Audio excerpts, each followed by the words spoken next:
Disney's Jungle Cruise film, based off the popular attraction, is now out in theaters. But is it a thrilling ride, or is this boat a sinker?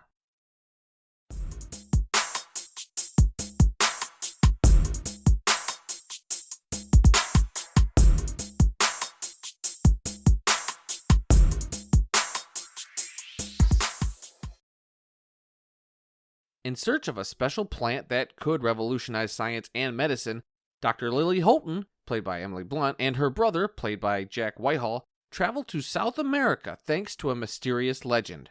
Once in the jungle, they team up with Steamboat Captain Frank, played by Dwayne Johnson, as they are in a race to find the mystical plant before an eccentric German military leader, played by Jesse Plemons. What worked for this film was definitely Emily Blunt and Dwayne Johnson's chemistry. Anytime the two were on screen together, you could feel the amount of fun they were having performing with one another. And Jesse Plemons, who many will be familiar with from Breaking Bad, actually plays that bad guy role to near perfection. There are a lot of great visuals to the film, some of which harken to the Jungle Cruise ride the film is loosely based on. It is the expansion of the mythology around the ride that really proved to be interesting and imaginative. Another element that worked for me had to be the stunt work. While not every stunt does this, there are a couple of times they throw a curveball. They set up expecting a particular result from a zipline stunt, for instance, and it hits such a pleasantly unexpected left turn that I was highly impressed.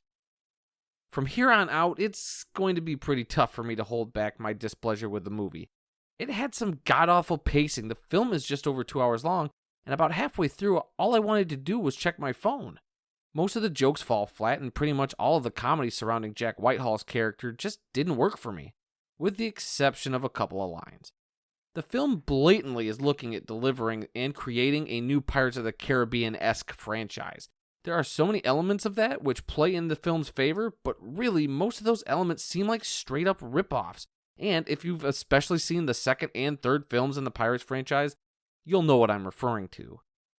The film is pretty family-friendly, and some elements surprised me for being a PG-13 Disney flick. I could see people getting some enjoyment out of this, especially if they had never seen an Indiana Jones or Pirates of the Caribbean film. If you have, then it may be awfully hard for me to give this a wholehearted recommendation. I'm going to give this film a D+. As good as Emily Blunt and Dwayne Johnson are, they're completely wasted as leads. The film starts off with lots of promise, but quickly gets convoluted, and things happen just because they need to in order for them to get to the finale of the movie. I think that is a result of there being too many cooks in the kitchen. The film credits 4 people with the story and 3 screenwriters, and anytime I see more than 2, that usually isn't a good sign of a strong, focused narrative. What really brought this movie down was my desire to leave in the middle of it. For the record, I have never walked out of a film before.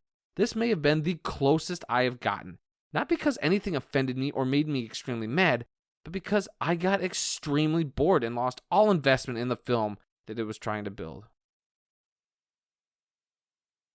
Did you guys get a chance to see the film? If so, what'd you guys think? If not, is it even on your radar? Leave your comments below. If you guys enjoyed the review, leave a like and subscribe for future reviews and other fun videos. Until the next one, I'll be seeing you.